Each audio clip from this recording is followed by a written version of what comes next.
అందరికీ నమస్కారం. రానుండే వేడుక చూద్దాం సినిమా రేపు రిలీజ్ అవుతున్న విషయం అందరికీ తెలిసింది.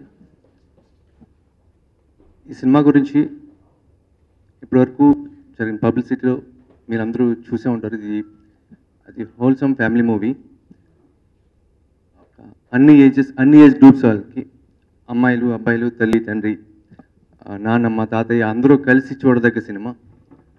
So full film, fun film, emotions and relations ఉంటాయి, లవ్ ఉంది, యాక్షన్ ఉంది. సో హోల్సమ్ ప్యాకేజ్ అని మేము మనస్ఫూర్తిగా నమ్ముతున్నాం. మీ అందరికీ నచ్చుతుందని నమ్ముతున్నాం. ప్లీజ్ వాచ్ రానుండే వేడుక చూద్దాం.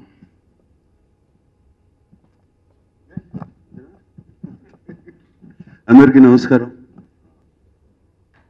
కొత్తగా మాట్లాడేది ఏం లేదు. రేపు సినిమా రిలీజ్ అవుతుంది, రానుండే వేడుక చూద్దాం. చాలా హ్యాపీగా ఉన్నాను. ఆ సంతోషాన్ని మీ అందరికీ మీతో పంచుకోవటానికి ఈ ప్రెస్ మీట్ పెట్టుకున్నాను. అండ్ సినిమా బాగా వచ్చింది, సినిమా చూడండి, ఇవన్నీ మామూలుగా ప్రెస్ మీట్లో చెప్పే. బట్ నేను చెప్పదలుచుకుంది ఒక అబ్బాయి అమ్మాయి, ఒక అమ్మాయి ఎప్పుడు ఏం కావాలి, తనకి పెళ్లి చేసుకునేవాడు ఒక రాజకుమారుడిలాగా ఉండాలి, తన్ని ఒక పడవంత కారులో రావాలి, తన్ని ఏ కష్టం లేకుండా చూసుకోవాలి, ఇలా అనుకుంటూ ఉంటుంది అమ్మాయి. తన కళ్ళన్నీ తీర్చాలి అని. అటువంటి రాజకుమారుడి కోసం వెయిట్ చేస్తూ పక్కనున్న రాజకుమారుడిని మర్చిపోతుంది. అది మా కథ. అండ్ ఫైనల్గా సినిమా బిగినింగ్లో చెప్పేది ఏంటంటే, ఒక రాజకుమారుడు పడవంత కారులో రావాలి, ఆకాశం నుంచి దిగి రావాలి, పూల బాటలు వేసి నడిపించాలి అని వీళ్ళ నాయనమ్మ ఈమెకి చెప్తా ఉంటుంది, నీకు అటువంటి వాడు వస్తాడని. ఫైనల్గా అదే నాయనమ్మ, నీకు రాజకుమారుడు ఎవరంటే నిన్ను రాణిలా చూసుకునేవాడే రాజకుమారుడు, వేరే ఎన్ని అవసరం లేదు అనేది. That is the message, not a message, it is ఊరికే ఒక ట్రూత్. That's the reality. యాక్చువల్గా మనసులో కోరుకునేది అమ్మాయి అదే. అండ్ మా సినిమాలో కూడా అంతే, రాణిలా చూసుకునేవాడే రాజకుమారుడు, ఇది ఫిక్స్. సో మా సినిమా అది. అండ్ దీంట్లో రకుల్ ప్రీత్ భ్రమరాంబగా చేసింది, చాలా చక్కగా చేసింది అమ్మాయి. ఒక పల్లెటూరు పిల్లలాగా, పల్లెటూరు అమ్మాయి, పల్లెటూరు నుంచి సిటీకి వచ్చిన అమ్మాయి. అండ్ పల్లెటూరు నుంచి సిటీకి వచ్చిన అమ్మాయి అంటే ఇంతకుముందు పల్లెటూరులాగా కాదు, ఫేస్బుక్లో అన్నీ చూస్తూ ఉంటుంది, అటువంటి అమ్మాయి. అండ్ అలాగే నాగ చైతన్య క్యారెక్టర్, శివ క్యారెక్టర్, తంది కూడా చాలా బాగా చేయించుకున్నాడు కళ్యాణ్ కృష్ణ. ఆర్టిస్టులతో పర్ఫార్మెన్స్ చేయించుకోవడం తనకి బాగా చేయించుకుంటాడు. That is his plus point. అది కామెడీ అవ్వచ్చు, ఎమోషనల్ సీన్స్ అవ్వచ్చు, ఎటువంటి అయినా సరే. అదే సోగ్గాడే చిన్నాయనలో కూడా కనపడుతుంది. క్యారెక్టరైజేషన్స్ చాలా క్లియర్గా ఉంటాయి. ఇది తన క్యారెక్టర్, దాని నుంచి తప్పదిక. ఆ క్యారెక్టర్ ఎటు ఇటు వెళ్ళదు. సోగ్గాడే చిన్నాయనలో కూడా అలాగే బంగారాజు క్యారెక్టర్ కానీ, ఒక సత్యభామ క్యారెక్టర్ కానీ అన్నీ అలాగే వెళ్తూ ఉంటాయి. అలాగే దీంట్లో శివ క్యారెక్టర్ కానీ, భ్రమరాంబ క్యారెక్టర్ చాలా స్ట్రాంగ్గా ఉంటాయి. దీంట్లో అడిషనల్ ఏంటంటే జగపతి బాబు శివ ఫాదర్గా ప్లే చేశారు. అండ్ అటు సంపత్ రకుల్ ప్రీత్ ఫాదర్గా ప్లే చేశారు. అండ్ వాళ్ళ రిలేషన్షిప్స్ కూడా చాలా బ్యూటిఫుల్గా చూపించారు. ఒక ఆడపిల్ల తండ్రి ఎలా బిహేవ్ చేస్తాడు, తన మైండ్లో ఏముంటుంది, ఎలా వాళ్ళ అమ్మాయిని పెళ్లి చేసి పంపించాలంటే ఎంత భయం, ఎక్కడికో తెలియని ఇంటికి పంపుతున్నారు అనేది, అటువంటి రిలేషన్షిప్స్ కూడా చాలా బాగా తీశారు. అండ్ అలాగే జగపతి బాబుదిని నాగ చైతన్యది వాళ్ళిద్దరి మధ్య రిలేషన్షిప్ చాలా ఫ్రెండ్లీగా ఉంటుంది. అది నేను కోరుకునే రిలేషన్షిప్, తండ్రి కొడుకుల మధ్యన అలా ఉండాలి, ఎలానో మాట్లాడుకోవాలని. అండ్ నాకు అది బాగా నచ్చిన ఇది. అండ్ అలాగే దీంట్లో దేవిశ్రీ తను కూడా బాగా ఇన్వాల్వ్ అయిపోయి చక్కటి మ్యూజిక్ ఇచ్చాడు. అండ్ ఎవ్రీబడి, విషు మా my cameraman and all technicians అందరూ ప్రేమతో తీశారు ఈ సినిమాని. అందరూ చివరి వరకు ఎడిటర్ గారు కానీ, మా కలరిస్ట్ కానీ, వాళ్ళు కానీ, సీజీ వర్క్స్ కానీ, కానీ అన్నీ చూస్తే పర్ఫెక్ట్గా ఒక ప్రేమతో చేసిన సినిమా. అండ్ రేపు మీ ముందుకు వస్తుంది. And I hope you enjoy it. సంతోషంగా ఉంది. రేపు రారండోయ్ వేడుక చూద్దాం రిలీజ్ అవబోతుంది. ఇప్పుడు మొన్నటి వరకు రిలీజ్ చేసిన ట్రైలర్స్ అయినా, టీజర్స్ అయినా, ఆడియో అన్నిటికీ చాలా మంచి రెస్పాన్స్ వచ్చింది. అండ్ ఆల్సో టీమ్ మెంబర్స్ అందరు సినిమా చూసి చాలా కాన్ఫిడెంట్గా ఉన్నారు. So very happy, eagerly waiting మీ రెస్పాన్స్ కోసం. కళ్యాణ్ నాకు చాలా మంచి క్యారెక్టర్ ఇచ్చాడు. యాజ్ అన్ యాక్టర్ నన్ను ఒక నెక్స్ట్ స్టేజ్కి తీసుకెళ్లాల్సిన క్యారెక్టర్ నాకు ఇచ్చాడు. Thank you very much Kalyan. And also non ఈ సినిమా ఈ స్క్రిప్ట్ మీద చూపించిన డెడికేషన్ అయినా, నాకు ఇచ్చిన కాన్ఫిడెన్స్ అయినా తప్పకుండా సినిమా బాగుంటుందని నేను నమ్ముతున్నాను. అండ్ మేలో ఇప్పటివరకు నాకు రిలీజ్ అయిన సినిమాలన్నీ బాగా కలిసి వచ్చినాయి. 100% లవ్, తడాకా, మనం అన్నీ. సో ఐ హోప్ ఈ మే మంత్ కూడా నాకు కలిసి వస్తుందని. యా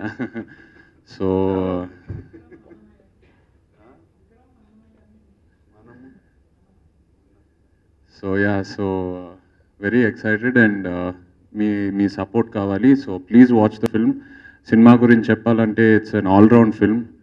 ఏడుస్తారు, నవ్వుతారు, మళ్ళీ ప్రేమలో పడతారు. థియేటర్ నుంచి బయటకు వచ్చాక ఒక మంచి పాజిటివ్ ఫెస్టివ్ మూడ్తో బయటకు వస్తారు. So go to the theatres and enjoy. Rarandoi Veduka Chudham. Thank you.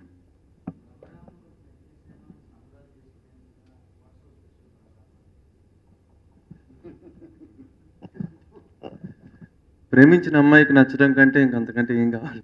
అందుకే సంబరాలు చేసుకుంటారు. ప్లీజ్ ఈ 2 విషయాలు చెప్పాలి. ఇందాక చెప్పలేదు నేను. 2 విషయాలు చెప్పాలి. భ్రమరాంబ క్యారెక్టర్ చూడడానికి డైరెక్ట్గా కొత్తగా కనిపిస్తుంది కాబట్టి దాంట్లో వేరియేషన్స్ తెలుస్తున్నాయి. సినిమా చూసి భ్రమరాంబ క్యారెక్టర్తో ఈక్వల్గా కొన్ని సీన్స్లో దానికంటే ఒక లెవెల్ పైనే శివ క్యారెక్టర్ ఉంటుంది. భ్రమరాంబ క్యారెక్టర్ పెక్యులర్గా అనిపిస్తుంది డ్రెస్సింగ్ వల్ల, విలేజ్ నుంచి వచ్చి సిటీకి వచ్చి ఆ క్యారెక్టరైజేషన్ ఇప్పుడు చూస్తే తెలుస్తుంది. సినిమా చూసినప్పుడు శివ క్యారెక్టర్ ఆల్మోస్ట్ ఈక్వల్గా ఒక్కొక్కసారి ఒక స్టెప్ పైనే ఉంటుంది. అది నాకు ఇష్టమైన క్యారెక్టర్ శివ. ఎందుకంటే బయట పబ్లిక్లో జనరల్గా రియాలిటీ చూస్తే అలాంటి అబ్బాయిలు ఎక్కువ ఉంటారు. ఇది చాలా లవబుల్ క్యారెక్టర్. అది ఒక అమ్మాయిని చాలా ప్రేమించి ఆ అమ్మాయికి చెప్పలేక ఏమంటుందో, ఎలా రియాక్ట్ అవుతుందో తెలియని పరిస్థితుల్లో ఆ అమ్మాయి నచ్చామని చెప్పినప్పుడు ఏ అబ్బాయి రియాక్షన్ అలాగే ఉంటుంది. చేయి కూడా అలాగే రియాక్ట్ అయ్యాడు అనుకున్నాను. 2 క్యారెక్టర్ని ప్రేమించాను.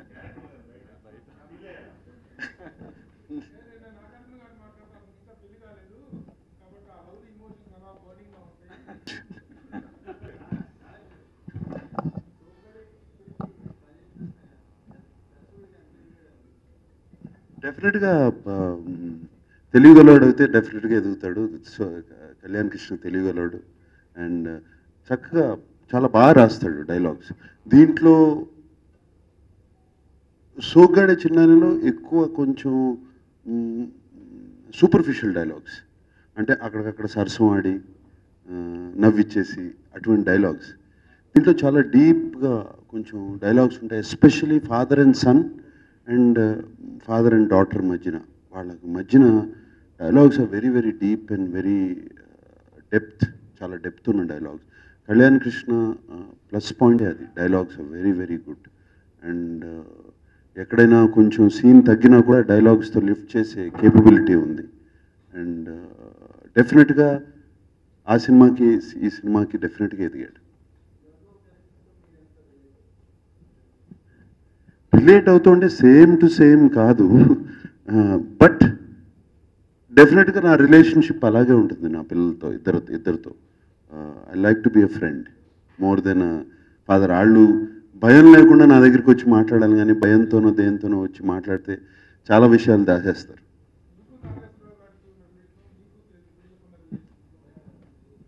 నాకు నాన్నగారికి ఈ వయసులో లేదు. నాకు నాన్నగారికి వెరీ ఫ్రెండ్లీ. నాన్నగారు ఆయనకు ఒక 60, 65, 70 వచ్చిన తర్వాత బాగా ఫ్రెండ్స్ అయిపోయారు. చాలా విషయాలు చెప్తూ జనరల్గా ఫ్రెండ్స్ మాట్లాడుకునే విషయాలు చెప్తూ ఆయన ఆయన ఆయన మెమరీస్ చెప్తూ అన్నీ చాలా ఫ్రెండ్లీగా అయిపోయారు.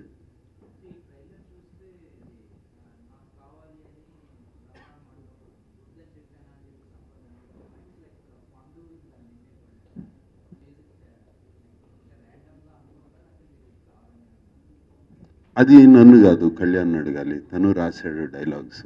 బట్ డెఫినెట్గా నిన్నే పిల్లాడితో పోలిస్తే I'm very happy.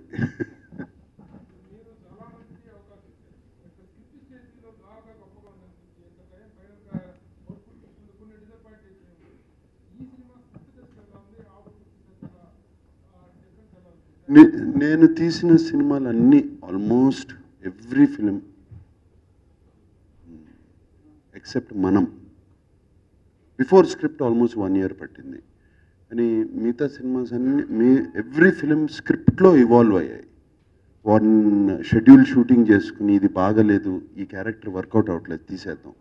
And reshoot అనే దానికి నేను వెనకాడను. మేము ఒక డైరెక్టర్ నాకు 60 రోజులు కావాలంటే లేదు 75 రోజులు పెట్టుకుందాం అని నేను అంట. ఎందుకంటే ఆ 15 రోజులు రీషూట్కి పెట్టుకుంటాను. 60 రోజుల్లో సినిమా ఫినిష్ చేసి 15 days పెట్టుకుంటాను.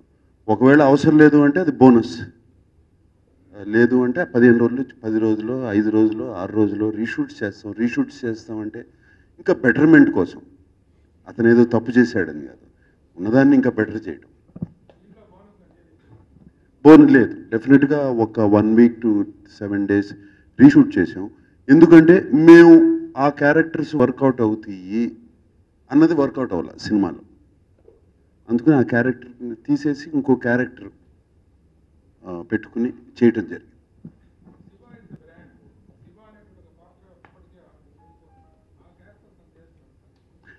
అది శివ, ఇది శివ.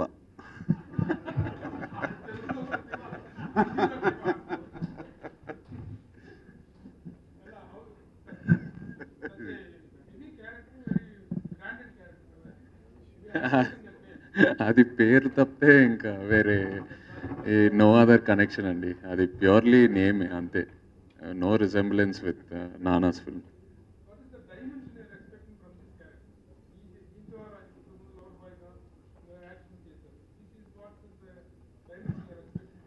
ఐ థింక్ ఈ సినిమాలో శివ క్యారెక్టర్ అనేది ఈజ్ అన్ ఆల్రౌండ్ క్యారెక్టర్ అండి. ఇప్పటి వరకు నేను చేసిన క్యారెక్టర్స్ అన్నీ ఒక రీచ్కి వెళ్ళి ఆగిపోయినాయి. మేబీ ఏబీ సెంటర్స్ వరకు వెళ్ళి దే స్టాప్. బట్ ఈ సినిమాలో ఉన్న character is something that will go all the way.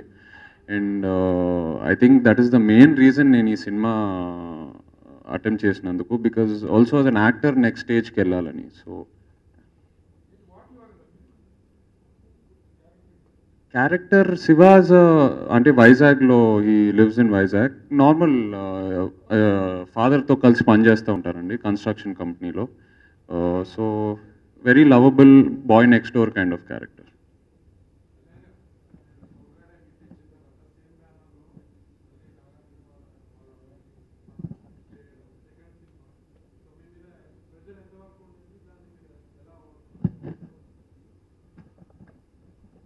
Pressure అయితే ఏం లేదండి, ముందు నుంచి తెలిసిన విషయమే. నేను సెకండ్ ఫిల్మ్ చేతితో చేస్తాను, మీ ఇద్దరు మాట్లాడుతున్నాం. రిలీజ్ అయిన తర్వాత నాకు సార్ చెప్పారు మీ ఇద్దరు చేస్తున్నారు అని. ముందు నుంచి ప్రిపేర్ అయ్యి ఉన్నా. ముందు నుంచి నాకు సార్తో ఉన్న ట్రావెల్ వల్ల కొత్తగా ఎవరన్నా పరిచయం అయితే వాళ్ళతో సింక్ అవడం వల్ల ప్రెజర్ ఉండేదేమో, ఇప్పుడు అది లేదు. స్క్రిప్ట్ చెప్పినప్పటి నుంచి కాదు ఇలా చేస్తే బాగుంటుంది, ఆ కరెక్షన్స్తో మళ్ళీ వర్క్ చేసి వెళ్ళేవాడిని. ఇలా స్క్రిప్ట్ నుంచి వర్కౌట్ చేస్తూనే ఉన్నాం. ఒక స్కెడ్యూల్ చేసిన తర్వాత క్యారెక్టర్స్ వర్క్ అవుతున్నాయా లేదా, ఓకే. నెక్స్ట్ స్కెడ్యూల్ తర్వాత రిలేషన్స్ వర్క్ అవుతున్నాయి లేదు, తర్వాత లొకేషన్స్ బాగున్నాయి. ఇలా ఎవ్రీ స్కెడ్యూల్కి కరెక్ట్ చేసుకుంటూ వెళ్ళాం. ఆయన సపోర్ట్ వల్లే ఇప్పుడు చేయగలిగాను. అది నేను ఎప్పుడైనా చెప్పు. ఇద్దరు ఎవరు కంఫర్ట్,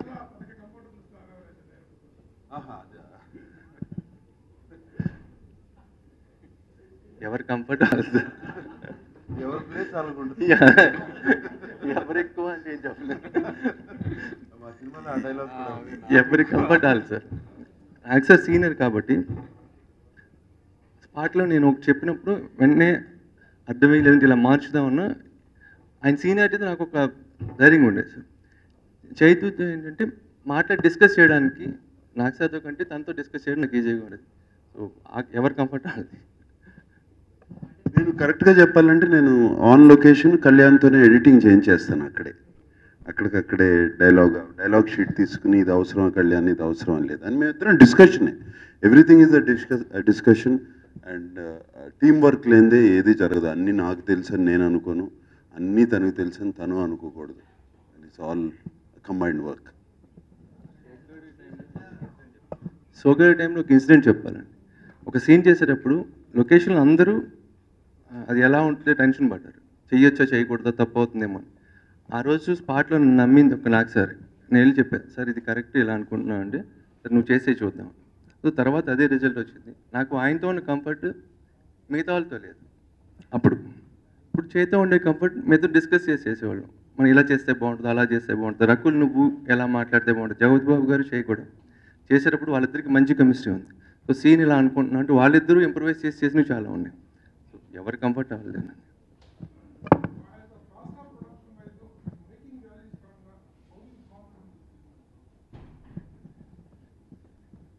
ఏ సినిమాకి ఎంత ఖర్చు పెట్టాలో అంతే ఖర్చు పెట్టాలి. ఈ సినిమాకి ఎంత ఖర్చు పెట్టాలో అంత ఖర్చు పెట్టాం.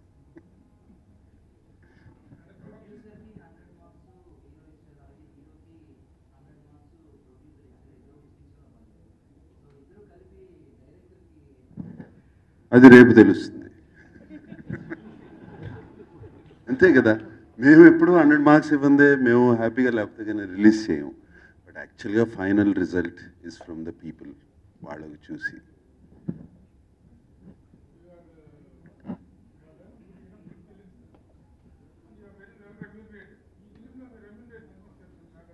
ఎందుకు చెప్తావు?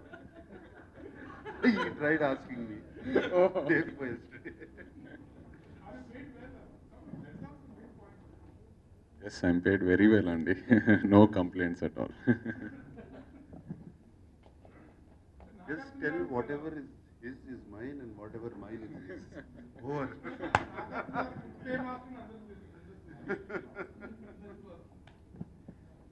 పిల్లల దగ్గర కదా అంత స్వార్థం తీసుకోకపోతే ఎట్లా? కొంచెం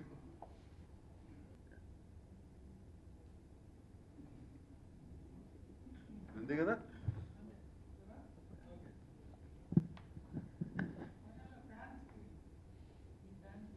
ఆల్రెడీ చెప్పేసి అక్కినేని అభిమానులందరికీ నమస్కారం. Very happy. మీరు కూడా చాలా హ్యాపీగా ఫీల్ అవుతారని నమ్మకం. అండ్ చాలా ఎక్సైటెడ్గా ఉన్నారు. చైతన్యని, ఒక కొత్త చైతన్యని, కొత్త నాగ చైతన్యని చూడాలని. అది మీకు డెఫినెట్గా కనపడతాడు రేపు సినిమాలో. And see and enjoy. And thank you.